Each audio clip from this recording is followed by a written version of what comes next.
దొరికింది దొంగ. నమ చోరాయచ, నేననలేదు, వేదమే అంది. ఎందుకు దొంగ?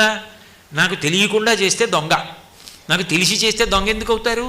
నా గడియారం తీసి అక్కడ పెడితే మీరు వచ్చి తీసుకెళ్లారనుకోండి, నాకు తెలిసిపోదు మీరు తీసుకెళ్లారని. ఇందాక మీరు పట్టుకెళ్ళారు కదండి అన్నం, నేను అక్కడ పెడితే నాకు తెలియకుండా పట్టుకుపోతే దొంగ.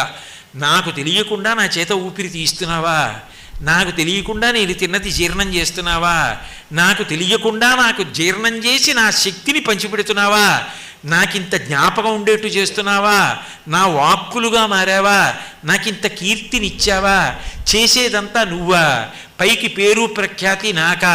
కనపడకుండా నాకు ఇన్ని చేస్తున్న దొంగ నిన్ను చూడాలని నాకు అనిపించింది అనుకోండి, ఇంకా పారిపోవడానికి ఆవిడకి అవకాశం లేదు కాబట్టి తలుపులు తీస్తే లోపలే దొరికేసింది. గులుదిరిగిన దొంగ గూ గూ గూ వాడు గుడిలోనే దాగేనే. అక్కడ దేవాలయంలో చూసిన వాడిని ఇక్కడ చూడడం వస్తే అక్కడ దుర్గం ఇక్కడ కనపడితే